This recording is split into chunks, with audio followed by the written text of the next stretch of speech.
बहुत साल पहले यूक्रेन के एक छोटे से कस्बे में एक रब्बी रहते थे, जिन्हें सभी लोग बहुत मान सम्मान देते थे। यह सम्मान उन्हें उनकी प्रसिद्धि या विद्वत्ता के कारण नहीं, बल्कि उनकी विनम्रता और असीम करुणा के कारण मिला था। वे हमेशा जरूरतमंदों की मदद करते थे और जो भी उनसे सलाह मांगता उसे बुद्धिमानी से मार्गदर्शन देते थे। एक ठंडी और बरसाती रात थी। तेज हवा खिड़कियों को झकझोर रही थी। अचानक उनके दरवाजे पर तेज दस्तक हुई। रब्बी और उनका परिवार रात के खाने का आनंद ले रहे थे। उनकी पत्नी चिंतित होकर बोली, इतनी रात गए कौन आ सकता है, वह भी इस भयंकर मौसम में। घर के अंदर आते ही रब्बी ने अपनी पत्नी से कहा, इनके लिए कुछ सूखे कपड़े ले आइए और इनके भीगे कपड़े आग के पास सुखा दीजिए। जब गरीब आदमी ने सूखे कपड़े पहन लिए तो रब्बी ने उसे गरम सूप और रोटी दी। थोड़ा गर्माहट और आराम मिलने के बाद रब्बी ने उससे उसकी कहानी पूछी। उसने बताया कि वह अपनी पत्नी और 4 बच्चों के साथ कस्बे के बाहर एक झोपड़ी में रहता था।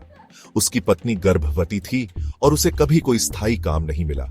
अपने परिवार को भूखा मरने से बचाने के लिए उसे भीख मांगनी और कभी कभी चोरी करनी पड़ी।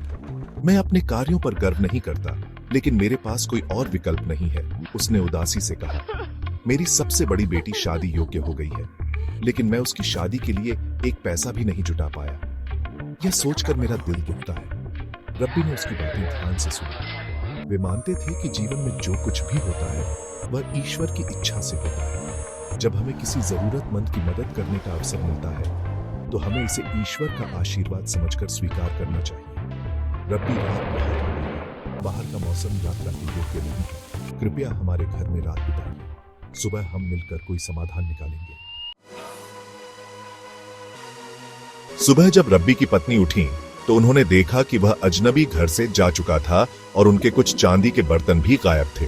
यह देखकर वे चौंक गईं और तुरंत रब्बी को जगाया। वाइफ, वह व्यक्ति हमारे घर से चांदी के कुछ बर्तन चुरा ले गया। रब्बी को यह सुनकर गहरा दुख हुआ। उन्होंने सोचा कि शायद वे उसकी मदद करके उसे सही रास्ते पर ला सकते थे, लेकिन उसने विश्वासघात किया। रब्बी बहुत उदास थे। नाश्ते के समय भी वे चुपचाप बैठे रहे। तभी अचानक दरवाजे पर जोर से दस्तक हुई। दरवाजा खोलते ही उन्होंने देखा कि 2 पुलिस अधिकारी उस अजनबी को पकड़े खड़े थे।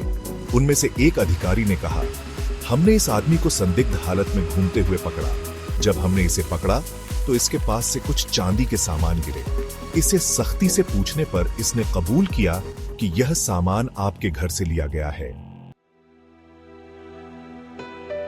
रब्बी ने उस गरीब आदमी की ओर देखा। वह लज्जा से सिर झुकाए खड़ा था। रबाई, आपसे बड़ी गलती हुई है। इस व्यक्ति ने चोरी नहीं की। मैंने खुद यह चांदी का सामान इसे दिया था ताकि यह अपने परिवार की मदद कर सके। पुलिस अधिकारी चौंक गए। वे जानते थे कि रब्बी कभी झूठ नहीं बोलते। उन्होंने चुपचाप चांदी के सामान को वापस सौंप दिया और उस व्यक्ति को छोड़ दिया। उस गरीब आदमी की आंखों में आंसू थे। वह समझ गया कि ईश्वर ने उसे दूसरा अवसर दिया है। उसने रब्बी के चरणों में गिरकर माफी मांगी और वादा किया कि वह कभी चोरी नहीं करेगा। रब्बी ने मुस्कुराते हुए उसे गले लगाया और कहा, हमेशा याद रखना, करुणा और सच्चाई से बड़ा कोई रास्ता नहीं है। सीख, करुणा और विश्वास से हम किसी को भी सही रास्ते पर ला सकते हैं, भले ही वह कितना ही भटक चुका हो।